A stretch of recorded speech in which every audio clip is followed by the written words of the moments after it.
It's time to celebrate. Phyllis, foresight, dream of tomorrow and wonderful things to come.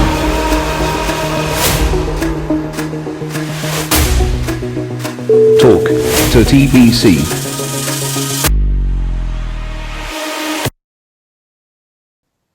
உலகமெங்கும் வாழ்கின்ற தமிழ் பேசும் மக்கள் அனைவருக்கும் வணக்கம்.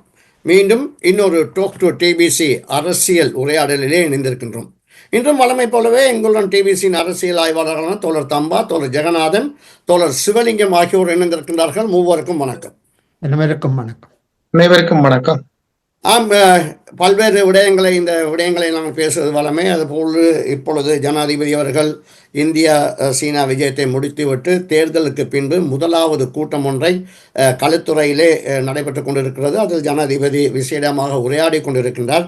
கடந்த 2 மாத காலங்கள் ஆட்சி அமைத்த பிறகு தாங்கள் செய்த பல்வேறு விடயங்களை மக்களுக்கு விளங்கப்படுத்தி கொண்டிருக்கிறார். அது மட்டுமல்லாமல் இந்திய சீன விஜயம் தொடர்பாகவும் அங்கு ஏற்பட்ட ஒப்பந்தங்கள் தொடர்பாகவும் பேசிக்கொண்டிருக்கின்றார். அதே வேளை மத்திய கிழக்கு நாடுகளுக்கும் அவர்களுக்கான அழைக்கப்பட்டிருப்பதாகவும் அந்த பயணத்துக்கான தயார் வேலையை படுத்திக் கொண்டிருப்பதாகவும் மத்திய கிழக்கு நாடுகளும் கூடுதலாக மசகு எண்ணெயை நேரடியாக அரசாங்கம் பெற்றுக்கொள்ளக்கூடியதற்கான வாய்ப்பு இருக்கா என்பதை பற்றி பேசுவதில் அதிக கரிசனை கொண்டிருப்பதாகவும் ஜனாதிபதி தெரிவித்துக் கொண்டிருக்கின்றார். ஜனாதிபதி நீண்ட உரை இந்த கூட்டத்துக்கு கடந்த காலங்களே மிக மோசமான விமர்சனத்துக்குள்ளான கொட்டாட்சி பாராளுமன்ற உறுப்பினர் அவர்கள் தலைமை தாங்கிக் கொண்டிருப்பதும் இங்கு கூற வேண்டிய விடயம்.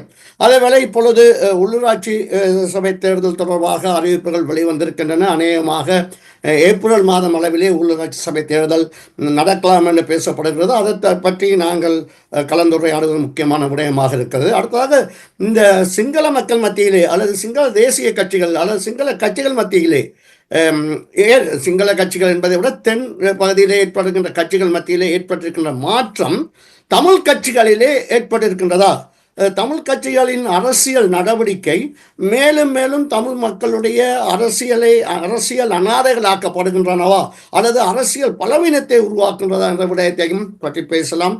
அதேவேளை சீன விஜயம் தொடர்பாகவும், அதனால் குறிப்பாக சீனா கூடுதலாக வடகிழக்கிலே அதிகம் கரிசனை காட்டுகின்றதா, கரிசனை காட்டுவதற்கான காரணம் என்ற பல விடயங்களை பேசலாம். அந்த வகையிலே முதலாவதாக தம்பா அவர்கள் இப்பொழுது இலங்கையிலே உள்ளூராட்சி சபை தேர்தலை பற்றி பேசப்படுகிறது. இந்த உள்ளூராட்சி சபை தேர்தலிலே தமிழரசு கட்சி தனித்து போட்டியிடுவதாக கூறப்பட்டிருக்கின்றது. இந்த வகையிலே நாங்கள் கூடுதலாக வடகிழக்கிலே வாழ்கின்ற மக்கள் இந்த உள்ளூராட்சி சபை தேர்தலை எவ்வாறு கையாள வேண்டும் என நினைக்கின்றீர்கள்? வணக்கம், அனைவருக்கும் வணக்கம். உண்மையிலேயே இந்த கடந்த ஜனாதிபதி தேர்தல், பாராளுமன்ற தேர்தலுக்கு பிறகு ஒரு நிர்ணயகரமான மாற்றம் ஒன்று ஸ்ரீலங்கா அரசியலில் ஏற்பட்டிருக்கிறது என்பதை யாரும் மறக்க முடியாது. ஒன்று. அடுத்ததாக நிறைவேற்ற அதிகாரம் கொண்ட ஜனாதிபதியாக, மிக பலமான ஜனாதிபதியாக அனுரா அவர்கள் இருக்கின்றார். அதே போல 3/2 பெரும்பான்மையை கொண்ட பாராளுமன்றம் அவர்களிடம் இருக்கின்றது. ஆகவே நிறைவேற்ற அதிகாரம் கொண்ட ஜனாதிபதியும் பாராளுமன்றம் இந்த நாட்டில் ஒரு ஸ்திரத்தன்மையை ஏற்படுத்தி இருக்கிறது என்பதையும் யாரும் மறக்க முடியாது. அடுத்ததாக சர்வதேச ரீதியாக பார்க்கும் பொழுது இந்தியாவுடன் சீனாவுடன் அவர் மிகவும் நிதானமான அணுகுமுறைகளை மேற்கொண்டு ஏற்கனவே இருந்த என்கேஜ்மெண்ட்ல இருந்து அது முறித்து புதிய இதுகளுக்கு போகாமல் அதன் தொடர்ச்சியை பேணுவதற்கும் அதனூடாக இலங்கையில் உள்ள முதலீடுகளை கூட்டுவதற்குமான அணுகுமுறை மேற்கொண்டிருக்கிறார். மேற்கு நாடுகளை பொறுத்தவரையிலும் IMF தான் மேற்கு நாடுகளிலும் சீனா, இந்தியா போல அமெரிக்காவுக்கோ இங்கிலாந்துக்கோ ஸ்டேட் விசிட்டில் இலங்கை ஜனாதிபதிகள் வருவது மிக மிக அரிது. அப்படி வருவது இல்லை என்று நினைக்கின்றேன். ஆகவே அவர்களுக்குடையான உறவு நிறுவன ரீதியாகத்தான் இருக்கும். அந்த வகையில் IMF உடன் இருந்த சர்வதேச நாணய நிதியத்துடனான ஏற்கனவே இருந்த இணக்கங்கள், கடன் மறுசீரமைப்பு போன்ற விடயங்களில் பெரிய முரண்பாடுகள் என்று தங்களது அழுத்தங்களை ராஜதந்திர ரீதியாக தெரிவித்து அவற்றை தொடர்வதற்கான முயற்சிகளை மேற்கொண்டிருக்கிறார். அந்த விஷயத்தில் ஒரு இலங்கை பொதுசன ஆதரவை பெற்ற என்ற முறையிலும் சரி, சர்வதேச அரசியலை கையாளுவது என்றதும் சரி, இலங்கை அரசாங்கம் மிகவும் நிதானமாகவும் பலமாகவும் செயல்பட்டு கொண்டு இருக்கின்றது. ஆனால் இலங்கை ஒரு வங்குரோத்து நிலையில் இருந்த அரசாங்கத்தை வங்குரோத்தாக்கப்பட்ட ஒரு அரசாங்கத்தை என்னோட கையில் எடுத்தார் என்பதை நாங்கள் ஞாபகம் வைத்திருக்க வேண்டும். ஒன்று. அடுத்ததாக இந்த வங்குரோத்து அரசியல்ல இருந்து வந்து ஒரு உண்மையான மாற்றங்களை மக்களுக்கு பயனளிக்கக்கூடிய மாற்றங்களை கொண்டு வருவதானால் ஜனாதிபதியோட மந்திரக்கோள் எதுவும் இல்லை என்பதை நாங்கள் மீண்டும் மீண்டும் சொல்லி வருகின்றோம். ஆகவே வந்து பொதுமக்களின் ஈடுபாடும் பங்களிப்பும் எவ்வளவு முக்கியம் என்றதான் இதுல அவர்களது பங்களிப்பு என்ன, அவர்கள் என்ன மாதிரியான ஆதரவுகளை இந்த அரசாங்கத்தின் இந்த மாற்றங்களுக்கு உறுதுணையாக இருக்க போகின்றார்கள், அவர்களது எதிர்பார்ப்புகள் எவ்வாறு அதை விளங்கிக் கொள்ளப் போகின்றார்கள், தாங்கள் எவ்வளவு அர்ப்பணிப்புகளுக்கு தயாராக இருக்கின்றார்கள் என்ற விடயங்களும் வந்து இனி முக்கியத்துவம் பெறுகின்றது. அந்த வகையில் இந்த உள்ளூராட்சி தேர்தல்கள் நடைபெறப்போகும் உள்ளூராட்சி தேர்தல்கள் என்பது மிக ஒரு முக்கியமானது. அதாவது உள்ளூராட்சி தேர்தல் என்பது பொதுமக்கள் தங்களது பங்களிப்பை அரசை நோக்கி செலுத்துவதற்கான பொறிமுறைகளில் மிகவும் முக்கியமான ஒன்றாக இருக்கு. வடக்கு கிழக்கை பொறுத்தவரையில் கடந்த 9ஆம் தேதி பாராளுமன்றத்தில் ஒரு சட்டமூலம் ஒன்று கொண்டு வரப்பட்டிருக்கின்றது. அது ஏற்கனவே இருக்கின்ற வேட்பு மனுக்களை ரத்து செய்து பழைய முறைப்படியான தேர்தலில் புதிய வேட்பாளர்களை வேட்பு மனுக்களை கோருவதான சட்டம் தான் அது. அது விரைவில் நிறைவேறும் என்று எதிர்பார்க்கப்படுகின்றது. ஆகவே ஏப்ரல் மாதம் அளவில் உள்ளூராட்சி தேர்தலும் நடக்கத்தான் போகும். இந்த நேரத்தில் வடகிழக்கை பொறுத்த வரையில் வந்து கிட்டத்தட்ட 79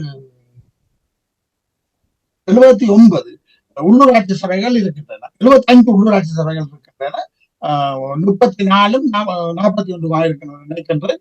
அதுல வந்து 1562 உறுப்பினர்கள் தெரிவு செய்யப்பட இருக்கிறார்கள். அதாவது வடக்கு கிழக்கில் இருந்து சிங்கள பகுதிகள் முஸ்லிம்கள் உட்பட வந்து வடக்கு கிழக்கில் இருந்து வீதாசார முறைப்படி வட்டார எல்லோத்தையும் சேர்த்து வந்து 1500 தெரிவு செய்யப்பட இருக்கின்றார்கள்.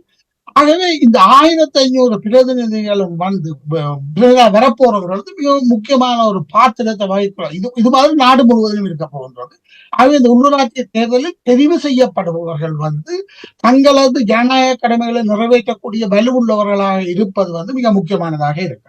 இதில் வந்து பார்க்க போனால் வந்து ஒரு 3 டயர் இருக்கின்றது என்று சொன்னார். சட்டவாக்க சபை என்று சொல்லி பாராளுமன்றம் இருக்கின்றது, மாகாண சபைகள் இருக்கின்றன, உள்ளூராட்சி சபைகள் இருக்கின்றன. உள்ளூராட்சி சபைகள் 1562 பேர் இருப்பார்களான இருந்து மாகாண சபைகள் 75 பேர் தான் இருப்பார்கள்.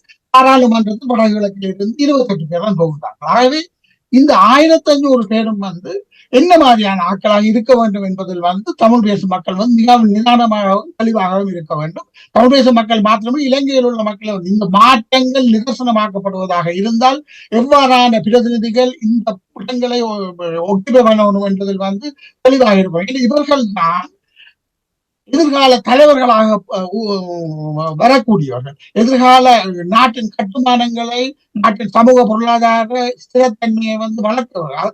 அதுக்கான ஒரு பயிற்சி, ஒரு ஸ்கில் சென்டராக ஸ்கில் சென்டர் அதுக்கு தலைவர்களாகுவதற்கு பயிற்றுவிக்கப்படும் இடம், ஆரம்ப இடம் என்றுதான் பார்க்க வேண்டும். இந்த இடங்கள் இந்த உள்ளூராட்சி சபைகளை அந்த வகையில் அவர்கள் என்ன மாதிரியான ஆட்களாக இருக்கணும், எவ்வளவு அர்ப்பணிப்புள்ளவர்களாக இருக்க வேண்டும், ஏற்கனவே சமூக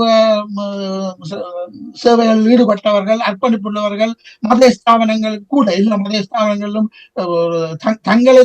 தங்களை அர்ப்பணித்து வேலை செய்பவர்கள், அவ்வாறானவர்களில் இருந்து இளைஞர்கள், பெண்கள், ஆளுமை உள்ளவர்களை அடையாளம் கண்டு இந்த கட்சிகள் நிறுத்த வேண்டும்.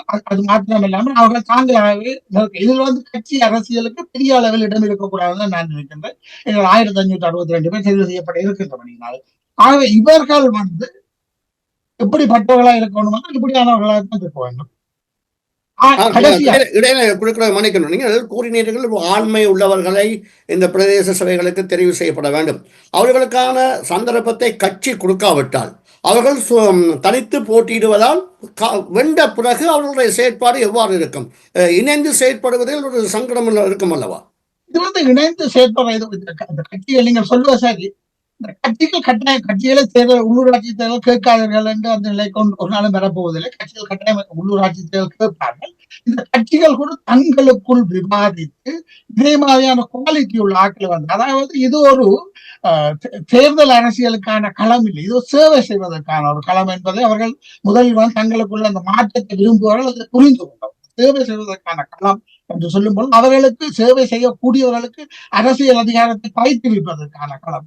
அதை மனதில் கொண்டு இந்த கட்சிகள் வந்து ஒரு தேர்தலில் தோற்றவர்கள் மேயராக வரலாமா, புரொவின்சியல் கவுன்சிலர் வரலாமா என்று சொல்லாமல் வந்து அவ்வாறான 1562 பேர் உள்ள உள்ளாட்சி சபையிலிருந்து 75 மாகாண சபை உறுப்பினர் வருவார்களாக இருந்தால் அந்த 75 பேர்களும் வந்து இந்த 1500 பேர்களை நியமித்து அவர்களை வழி நடத்தக்கூடிய ஆளுமை உள்ளவர்கள் அவர்கள் இதற்கு வெளியில் நிற்க வேண்டும்.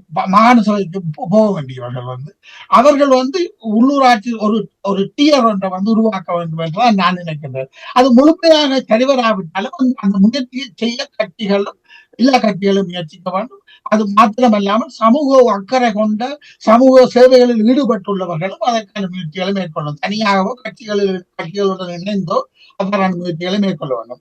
கட்சி அரசியலை இதற்குள் கொண்டு வருவது, தேர்தல் அரசியலுக்காக தேர்தல் கூட்டுகள் வைப்பது, தேசிய தரப்பு சர்வதேச நியாயத்தை ஏற்படுத்துவதற்காக இந்த தேர்தலை பாவிக்க போகின்றோம் என்று சொல்வதெல்லாம் இதை திசை திருப்பும் முயற்சி மாத்திரமல்லாமல் இதில் உள்ள உண்மையான தாற்பயத்தை, அதாவது உள்ளூராட்சி சபைகளின் வரக்கூடிய அங்கத்தவர்களின் வகைபாகத்தை முழுமையாக விளங்கிக் கொள்ளாமல், அதாவது எதிர்காலத்தில் தலைவர்களின் நிதானமான தலைவர்களை உருவாக்குவதற்கான தேவையை உணராமல் இது ஒரு கட்சி அரசியலாகவோ அல்லது தேசிய தரப்புக்கு எதிரானவர்கள், அரசு சார்பானவர்கள் என்ற மாதிரியான பிரிவினைகளை கொண்டு வராமல் தனியாக அவர்களது ஆளுமை, அவர்களது தேவை, அவர்கள் என்ன காரணத்துக்காக இந்த சபைகளில் நியமிக்கப்பட வேண்டும் என்ற விடயங்களில் தெளிவுடன் செயற்படுபவர்களாக இருந்தால் இது ஒரு அடுத்த கட்டமாக இது ஒரு ஆரோக்கியமான அரசியல் மாற்றத்திற்கு அத்திவாரத்தை இடும் என்றுதான் நான் நினைக்கின்றேன். நீங்கள் தொடர்ந்து பேசுகிறேன். உறவுகள் கேட்டுக்கொண்டிருப்பது டாக் டு ரவிஷின் அரசியல் உரையாடல். சிவலிங்க அவர்களே, தம்பா பல்வேறு விடயங்களை தொட்டு சென்றார். தென்பகுதியிலே பல்வேறு மாற்றங்கள் தேசிய கட்சிகளிலே ஏற்பட்டிருப்பது, சிறு கட்சிகள் கூட பல்வேறு மாற்றங்கள் ஏற்பட்டிருக்கிறது. அவர்கள் எல்லாம் ஐக்கியமாக ஒன்றுபட்டு செயற்பட வேண்டும் என்கிற தீர்மானத்தில் இருக்கிறார்கள். ஐக்கியமாகத்தான் ஒரு ஆட்சியை பிடிக்க முடியும் என்ற வகையிலே அவர்கள் செயற்பாடுகள் இருக்கின்றது. ஆனால் தமிழ் பகுதியிலே, வடகிழக்கு பகுதியிலே இந்த யுத்தம் ஆரம்பிக்கப்பட்ட பிறகு பல முக்கிய தலைவர்கள் படுகொலை செய்யப்பட்டார்கள். தலைவர்கள் பலவீனம் ஏற்பட்டது. உண்மையான தலைவர்களை உருவாக்க முடியாத நிலை ஏற்பட்டது. அது 2009க்கு பிறகு மிக மோசமாக பாதிக்கப்பட்ட நிலையை காணலாம். சர்வதேசம் என்று சர்வதேசத்துக்கு பயணம் செய்தவர்கள் சர்வதேசத்தை எங்களுக்கு வழங்கிய அந்த சந்தர்ப்பத்தை கூட அவர்கள் பயன்படுத்திக் கொள்ளவில்லை. குறிப்பாக இலங்கை இந்திய ஒப்பந்தத்தில் இந்த 13வது திருத்த சட்டத்தை பற்றி ஐக்கிய நாடுகள் சபை, அமெரிக்கா, பிரித்தானியா எல்லா நாடுகளும் பேசும் பொழுது இவர்கள் தூக்கி எறிந்தார்கள். தேர்தல் வரும் பொழுது அது ஒரு பக்கமாக வைத்துவிட்டு வேறொரு இடத்தை பேசுவார்கள். அப்படித்தான் இப்பையும் இந்த தமிழ் கட்சிகள் வந்திருக்கின்றதா என்ற கேள்வியை எழுப்ப முடியாமல் இருக்கவில்லை. இதை எவ்வாறு பார்க்கின்றீர்கள்? நீங்கள் குறிப்பிட்டது போல இது ஒரு முக்கியமான பிரச்சனை. தம்பா அவர்கள் குறிப்பிட்டது போல இந்த உள்ளூராட்சி தேர்தல்களில் முதலாவது எங்களுக்கு தெரியணும், தமிழ் அரசியல் பிளவுபட்டிருக்குது. அதாவது கடந்த காலங்களில் இயக்கங்கள், குழுக்கள் போன்றவற்றினால பிளவுபடுத்தப்பட்ட தமிழ் சமூகம் இன்னும் ஒரு தெளிவான ஐக்கியத்துக்குள்ளே அது போகையில்லை. இந்த நிலை தொடர்மையாக இருந்தால் தமிழ் மக்கள் எந்த வித முன்னேற்றத்தையும் அடைய முடியாது. ஆனபடியாக நாங்கள் எதிர்வரும் உள்ளூராட்சி தேர்தல்கள் அரசியல் கட்சிகளுக்குள்ள அடிப்படை ஜனநாயக மாற்றம் நடக்கையில், இந்த ஜனநாயக மாற்றம் நடந்தால் தான், அதாவது மக்களின் விருப்புகளை பிரதிபலிக்கிற செய்திகள், கொள்கைகள் கட்சிகளுக்கு வந்தால்தான் மாற்றங்கள் நிகழும். ஆனால் நீங்கள் சமீப காலமாக தமிழ் அரசியலில் நடைபெற்று வருகின்ற விவாதங்களை பார்க்கும் பொழுது இது கடந்த காலங்களில் தோற்று போனவர்கள் தான் இப்பொழுது மீண்டும் ஒரு தங்களுடைய அரசியல் எதிர்காலத்துக்காக புதிய கூட்டுகளை பற்றி பேசிக்கொண்டிருக்கிறார்கள். கடந்த 75 வருஷங்களாக தமிழ் தேசியவாதம், குறுந்தேசியவாதம் இது எல்லாத்தையும் பேசி மிக கடுமையான பொருளாதார பாதிப்புகளில் தமிழ் மக்கள் தள்ளப்பட்டிருக்கிறார்கள். வேலை வாய்ப்பு இல்லை, கல்வி இல்லை, சுகாதாரம் இல்லை, பிரதேச அபிவிருத்தி இல்லை, சமூகத்துக்குள்ள ஒற்றுமை இல்லை, அரசியல்ல நியாயமான தீர்வு இல்லை. இந்த நிலைமையில நாங்கள் என்ன செய்யறதுன்ற ஒரு கேள்வி வரைக்குள்ள இப்ப நடக்கிற நிலைமையில பார்க்கும் பொழுது இந்த மோசமான அரசியலை தமிழ் மக்களுக்கு உணர்த்துறதுக்கு ஊடகங்களை தவிர வேற வழி இல்லை. ஊடகங்கள், அதாவது கண்ணியமான தேசப்பற்றுள்ள சமூகத்தின் நலனிலே அக்கறைகள் செலுத்துகின்ற ஊடகங்கள் இந்த ஆபத்தை மக்களுக்கு முன்னால் எடுத்து செல்வது அவசியம். அந்த அடிப்படையில் தான் சமீப காலமாக தமிழ் தேசியம் என்ற பெயரிலே தமிழர் பேரவை என்ற கடந்த கால விக்னேஸ்வரன் மற்றும் பலர் இணைந்து உருவாக்கிய அந்த அமைப்பில் எடுக்கப்பட்ட தீர்மானங்களை இப்பொழுது தேசியம், சுயநிர்ணயம், சுயாட்சி என்ற பெயரிலே கொண்டு வர தொடங்குகிறார்கள். தமிழரசு கட்சிக்குள்ளேயும் அங்கு காணப்படுகிற அதிகார ஆளுமை உள்ள சக்திகள் வந்து தங்கண்ட பக்கத்துக்கு கட்சியில் இழுக்கிற விதத்தில் தமிழரசு கட்சிக்குள்ளேயும் உள் மோதல்கள் வருந்திருக்குது. இந்த நிலைமையில தான் தமிழ் தேசிய மக்கள் முன்னணியும் தமிழரசு கட்சியின் ஒரு பிரிவினரும் வந்து பேசப்போவதாக செய்திகள் வெளிவந்திருக்கு. நாங்கள் இதில் எச்சரிக்கையாக இருக்க வேண்டியது, இவர்கள் தமிழ் மக்களுடைய எதிர்காலத்துக்காக பேசினமோ அல்லாட்டி தங்களுடைய அரசியல் இருப்புக்காக பேசினமோ என்றதுதான் என்னுடைய அபிப்பிராயம். இவர்கள் கடந்த காலத்திலும் தமிழ் மக்களுடைய நலனுக்காக பேசியதில்லை, இன்றும் அவர்கள் அந்த நலனுக்காக பேசாம தங்களுடைய அரசியல் இருப்புக்காகத்தான் அவர்கள் பேசுகிறார்கள். இவர்கள் உதாரணமாக கஜேந்திரகுமார் பொன்னம்பலம் அவர்கள் இப்பொழுது அரசாங்கம் சொல்லுகிறது புதிய அரசியல் யாப்பை கொண்டு வரப்போவதாக கூறுகிறது. இவர் என்ன சொல்லுகிறார் என்றால், தான் அந்த அரசியல் யாப்பு விவாதங்களில் தான் போக மாட்டேன் என்று அவர் சொல்றார். ஏன் போக மாட்டேன் என்று சொல்றதுக்கு அவர் சொல்ற நியாயம், இந்த அரசியல் யாப்பு ஒற்றையாட்சியை மையமாக வச்சுத்தான் வரப்போகுது, ஆனபடியா நான் ஒற்றையாட்சியை பலப்படுத்துகிற விவாதங்களுக்குள்ள போக மாட்டேன். அப்போ என் பாராளுமன்றத்துக்கு போகணும்.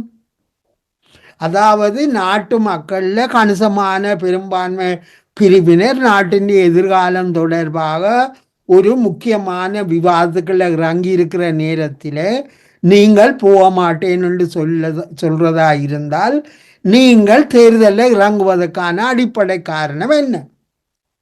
இங்கே தான் நாங்கள் மிக தமிழரசு கட்சிக்குள்ளேயும் அதிகார போட்டியல் காரணமாக தமிழரசு கட்சிக்குள்ள இருக்கிற ஒரு பிரிவினர் இவர்களோடு சேர்ந்து தமிழரசு கட்சிக்குள்ள இருக்கிற இன்னொரு பிரிவினரை அரசியல் அநாதைகளாக்க அவர்கள் முயற்சிக்கிறார்கள். உதாரணமாக சுமந்திரன் அவர்களை தேர்தலில் மிகவும் வெளிப்படையாகவே தமிழரசு கட்சிக்குள் இருந்த ஒரு பிரிவினர் வெளிப்படையாகவே இயங்கி தோற்கடித்திருக்கிறார்கள். இங்கே நாங்கள் பார்க்க வேண்டியது, தமிழ் அரசியல் தமிழ் மக்களுடைய எதிர்காலத்துக்காக இயங்குகிறதா அல்லது அதிகார போட்டிகளுக்காக இயங்குகிறதா என்ற கேள்விகள் எங்களுக்கு மத்தியில் தெரிகிறது. இந்த அடிப்படையில் தான் நாங்கள் பார்க்க வேண்டியது, இலங்கை அரசியல் அவர்கள் ஏற்கனவே குறிப்பிட்டது போல மிக அடிப்படை மாற்றங்களை நோக்கி சென்று கொண்டிருக்கிறது. நாட்டிலே ஜனநாயகம் பலப்படுத்த வேணும், இனவாதத்துக்கு எதிரான சக்திகள் ஒன்றிணைய வேணும், நாட்டில் அமைதியின் சமாதானமும் பொருளாதாரமும் செழிப்புற வளர வேணும். இப்படியான அடிப்படை கோட்பாடுகளோடு அரசாங்கம் இயங்கும் போது இந்த அரசாங்கம் எப்போது விழும் என்கின்ற வகையில் தான் சில அரசியல் கட்சிகள் தமிழ் பிரதேசங்களில் இருக்கிறவையும் சிங்கள பிரதேசங்களில் இருக்கிறவையும் ஒன்றிணைந்து செயற்படுவதை நீங்கள் அவதானிக்கலாம். எனவே இன்று உள்ள சூழலில் நாங்கள் தமிழ் மக்களுடைய எதிர்காலம் தொடர்பாக நல்ல சக்திகள் யார் என்பதை அடையாளம் காண வேண்டிய காலம்தான் இது. எனவே நாங்கள் தமிழ் மக்களின் உண்மையான நலனுக்காக போராடுகின்ற மக்களை நேசிக்கின்ற சக்திகள் தொடர்பாக எதிர்வரும் காலங்களில் நாங்கள் அவர்களை அடையாளப்படுத்தி எதிர்காலம் தொடர்பான விவாதங்களை நாங்கள் மேற்கொள்ள வேண்டும். சிவனேன், அதாவது இப்போ அரசாங்கம் குறிப்பிட்டிருக்கிறது 3 வருட காலத்துக்கு பிறகு புதிய அரசியலமைப்பு தொடர்பாக தங்களுடைய நடவடிக்கையை மேற்கொள்ள போவதாக. அதே நேரத்தில் இந்த தமிழ் கட்சிகள் நீங்கள் கூறியது போன்று கஜேந்திரகுமார் சிறிதரன் போன்றவர்கள் இந்த புதிய அரசியலமைப்பு விடயத்தை நிராகரிக்கின்ற பொழுது அதனால் ஏற்பட போகும் பாதிப்பு எவ்வாறு இருக்கும் என்று நினைக்கின்றீர்கள்? மிக ஆபத்தானது. ஏனென்றால் இந்த 3 வருஷ காலத்திலே 2 பிரச்சனைகள், முக்கியமான விவாதங்கள் நடக்க போகுது. அதாவது இந்த 3 வருஷத்துக்கு மாகாண சபைகளையும் இயக்கப் போவதாக அவர்கள் கூறுகிறார்கள். அதே நேரத்தில் அவர்கள் சொல்கிறார்கள் புதிய அரசியல் யாப்பில் மாகாண சபைக்கு பதிலாக புதிய ஒரு கட்டுமானம் ஒன்று வரப்போகுது. அப்போ 3 வருஷத்திலே 2 விவாதங்கள் நடக்க போகுது. அதாவது மாகாண சபை அடுத்த 3 வருஷங்கள்ல எப்படி இயங்க போகுது, அந்த அடுத்த 3 வருஷத்துக்கு பிறகு வார புதிய கட்டமைப்புக்கு இந்த கட்டமைப்பு எப்படி மாற்றமடைந்து செல்ல போகுது, அதே நேரத்தில் தமிழ் மக்களின் ஜனநாயக உரிமைகள், அதாவது அரசாங்கம் சொல்லுது நாடு ஒரு பன்மத்துவ ஜனநாயகம் உள்ள நாடு, பல்லினங்கள் வாழ்கிற நாடு, அந்த மக்களின் அடிப்படை ஜனநாயக உரிமைகள் பாதுகாக்கப்பட வேண்டும் என்று சொல்றதாக இருந்தால் இந்த மாகாண சபைகள் அதனுடைய அடிப்படை தத்துவத்தை தான் அது சொல்லுது.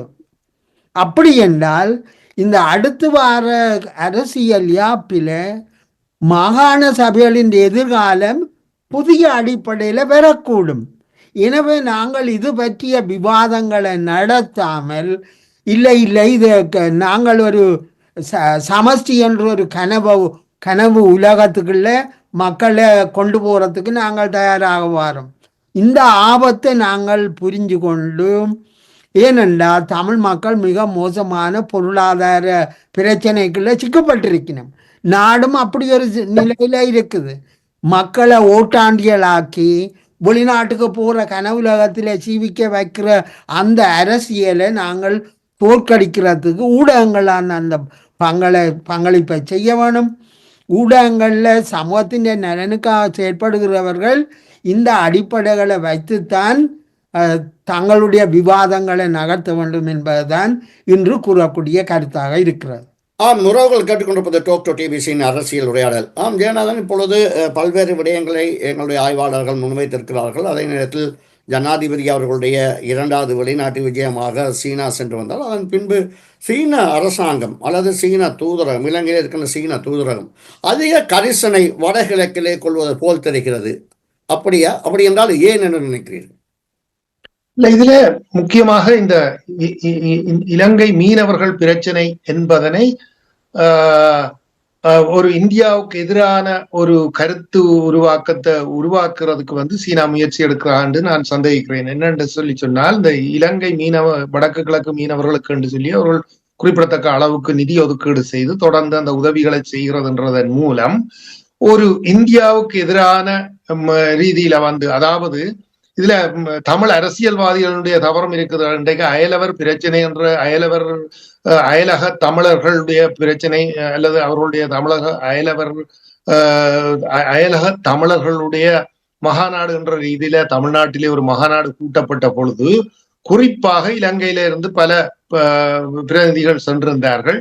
ஆனால் அழுத்தம் திருத்தமாக இந்த அயலவர் பிரச்சனை என்ற ரீதியில அயலக தமிழர்களுடைய பாதிப்பை பற்றி எந்த அளவுக்கு இவர்கள் முன்னிலைப்படுத்தி அதற்கான கருத்துக்களை அங்கு வெளிப்படுத்தினார்கள் என்றதுல பாரிய அளவுக்கு சந்தேகம் இருக்கிறது. ஏன் அதை பற்றி பெரிய அளவுக்கு பேசவில்லை? அயலக தமிழர்களுடைய மாநாடு என்ற ரீதியில் நடத்தப்படும் பொழுது அயலக தமிழர்களுடைய பாதிப்பை பற்றி பேச வேண்டியது முக்கியமானது தானே. ஏன் இதில் அவர்கள் பின்வாங்கினார்கள் என்றது ஒரு இவர்களுடைய அரசியல் என்ன என்றதை ஒரு கேள்விக்குறியாக்கி இருக்கிறது. ஆகவே இங்கே ஒரு கதையும் அங்கே ஒரு கதையும், இங்கே பேசுகிறது ஒரு விடயமும் அங்கே ஒரு விடயமும், அல்லது இந்தியாவுக்கு அல்லது தமிழ்நாட்டு அரசுக்கு எதிரான கருத்துக்களை கூறினால் அது தவறாக போய்விடும் என்று சொல்லி கருதுகிறார்களா என்றது இல்ல. நியாயத்தை பேசுகிறதுக்கு எந்த விதமான பிரச்சனையும் இல்லை, அதை பேசலாம். குறிப்பிடத்தக்க அளவுக்கு அதுல ஓரளவுக்கு சந்திரசேகரன் அமைச்சர் அது சம்பந்தமாக சில கருத்துக்களை வெளியிட்டதை கூட பார்க்கக்கூடிய இருக்கு.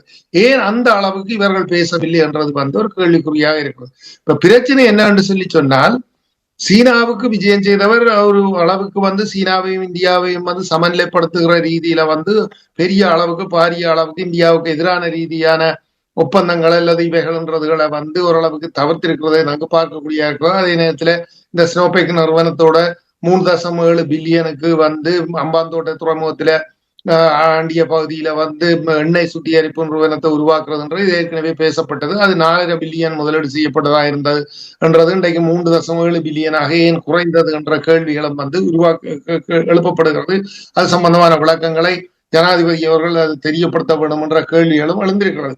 இப்ப பிரச்சனை அதுல கூட குறையாதுகள் என்ற ரீதியில முதலீடுகளை கொண்டு வரதுல சில விட்டு கொடுப்புகளை செய்திருக்கலாம். ஆனால் இங்க இந்த பிரச்சனையில அழுத்தம் திருத்தமாக சொல்ல வேண்டிய விடயங்கள்ன்றது அல்லது தமிழ் மக்களுடைய பாதிப்புகள்ன்றதுகளை வெளிப்படுத்த வேண்டிய அரசியல்வாதிகள் இந்த தமிழ் தேசியம் அரசியல் அமைப்புன்ற ரீதியில இன்றைக்கு அது சம்பந்தமாக எந்த அளவுக்கு அது முன்னிலைப்படுத்தப்படுகிறதுன்றது தென்னிலங்கையில அது சம்பந்தமாக பேசப்படாத நிலைமையில சிலர் குறிப்பிட அதை பற்றி கருத்து தெரிவிக்கிறார்கள், புதிய அரசியலமைப்பு வரும் என்று சொல்லி. ஆனா அதுக்கு முக்கியத்துவம் கொடுக்கிற அளவுக்கு இலங்கை இந்திய ஒப்பந்தம் சம்பந்தமாக குறிப்பாக வடக்கு கிழக்கு ஒரு தமிழ் மக்கள் தேசிய இனம் அவர்களுடைய பூர்வீகம் என்றதை உறுதிப்படுத்துகிற ஒப்பந்தம், பிறகு தமிழ் ஒரு தேசிய மொழி என்ற ரீதியில தமிழும் சிங்களமும் அரச கர்ம மொழிகள் என்றதை அதை கொண்டு வருகிறதுக்கான ஒப்பந்தம் என்கிற ரீதியில தமிழ் மக்களுக்கு இவைகளை எந்த அளவுக்கு இவர்கள் கொண்டு சென்றிருக்கிறார்கள் தமிழ் அரசியல்வாதிகள். 13வது திருத்தத்தை பற்றி பேசிக் கொண்டிருக்கிறதுன்றதை விட இது ஒரு முக்கியமான விடயம் அல்லவா? தமிழ் மக்களுடைய தாயகம் பூர்வீகம் என்றதையும் தமிழ் ஒரு தேசிய மொழி என்ற ரீதியில தமிழுக்கு சம அந்தஸ்துன்றதையும் உருவாக்குறதுக்கு வழிவகுத்த ஒப்பந்தம் சம்பந்தமாக எந்த அளவுக்கு தமிழ் மக்களுக்கு மத்தியில இந்த அரசியல்வாதிகள் பேசுகிறார்கள். ஆகவே இவர்களுடைய இந்த அரசியல் என்பது ஒரு ஒரு ஒரு தேசியம், இந்த அரசியல் சாசனம் என்றதுகள் எல்லாம் இவர்கள் தப்பித்துக் கொள்ளுகிறதுக்காக இன்றைக்கு பேசிக்கொண்டிருக்கிற அரசியல். தமிழ் மக்களுடைய அடிப்படை பிரச்சனைகள் சம்பந்தமாக பேசுகிறதை தவிர்த்து அல்லது அதுக்கான தீர்வு என்னன்றதை அதாவது நீங்க தேசியம் ஒற்றுமைன்றதை கூறுகிறதா இருந்தால் என்ன நோக்கத்துக்காக நம்ம ஒற்றுமைப்படுகிறோம்ன்றதை வெளிப்படுத்த வேண்டிய பொறுப்பு இவர்களுக்கு இருக்குத்தானே?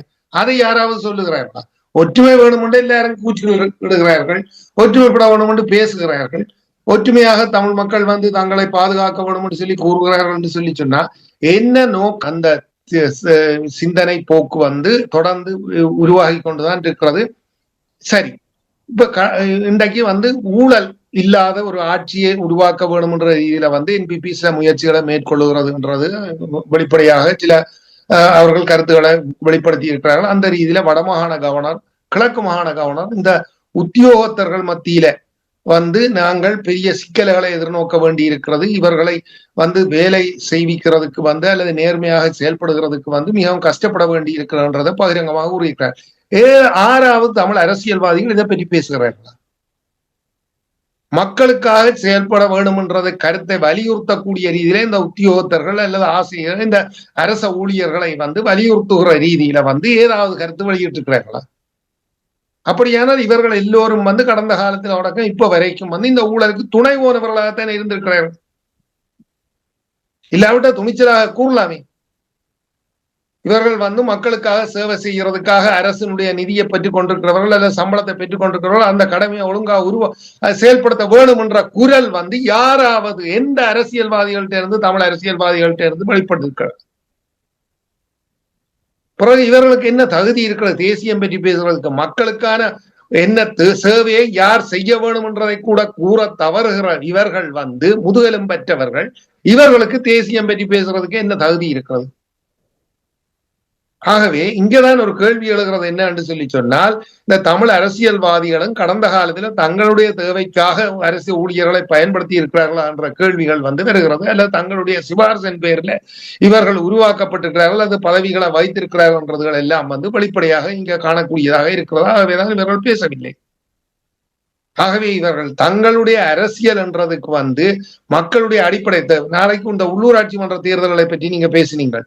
உள்ளூராட்சி மன்ற தேர்தல்களின் மூலம் எதிர்காலத்துல நான் சமீபத்துல நிசாம் காரியப்பருடைய ஒரு ஒரு பேட்டியை பார்த்தேன். என்னன்னு சொல்லி சொன்னால், நாங்கள் 2034 இந்த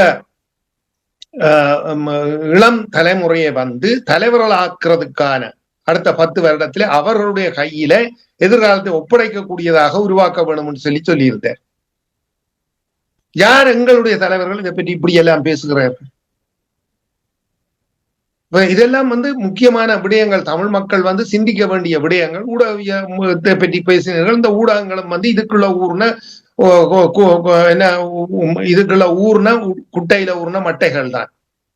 ஆகவே இந்த ஆய்வாளர்கள்ன்றவர்கள் இதுக்கு முக்கியத்துவம் கொடுத்து இந்த இளம் தலைமுறையினர் அரசியல் ரீதியாக இப்படியான விழிப்புணர்வை கொண்டவர்களாக இருக்க வேண்டும், சமூகத்துக்கு அப்படி செயல்பட வேண்டும், அவர்கள் மூலம் ஒரு புதிய தலைமுறையை உருவாக்க வேண்டும் என்றதுக்கான முயற்சிகளை மேற்கொள்ள வேண்டும் இந்த தலைவர்கள் என்றதை இடித்துரைக்கக்கூடிய ரீதியில கருத்துகள் வெளியிடப்படுகின்றனவா? அப்போ இப்படியான கேள்விகளுக்கு மத்தியில தான் தமிழ் சமூகம் இன்றைக்கு வாழ்ந்து கொண்டிருக்கிறது. ஆகவே இந்த சமூகத்துக்கான விழிப்புணர்வை ஏற்படுத்த வேண்டிய பொறுப்பு ஒரு நியாயமான சிந்திக்கக்கூடிய சமூகத்தை விழிப்புணர்வுடன் கொண்டு செல்ல வேண்டியவர்களுக்கான பொறுப்பு இருக்கிறது. அதனை செய்யறதுக்கு முன்வருவார்களான்றதுதான் முக்கியமான பிரச்சனை. அந்த ரீதியில சிந்திக்க தலைப்படுகிறவர்கள் எதிர்காலத்தில் தலைவர்கள் ஆக வேண்டும் என்றதுதான் எங்களுடைய முக்கியமான அபாவாகவும் விருப்பமாகவும் நிறைவேற்றுகிறவர்களாகவும் நாங்கள் அதுக்கான முயற்சிகளை தொடர்ந்து மேற்கொள்ள வேண்டும் என்றதுதான் என்னுடைய கருத்து. அதுதான் நான் தொடர்ந்து வலியுறுத்தி கொண்டிருக்க வேண்டும் என்று சொல்லி நான் விரும்புகிறேன். நன்றி. உறவுகள் இதுவரை கண்டது டாக் டு டிவிசியின் அரசியல் உரையாடல். மீண்டும் இன்னொரு நிகழ்ச்சியிலே சந்திப்போம். நன்றி, வணக்கம். Phyllis, foresight, dream of tomorrow and wonderful things to come.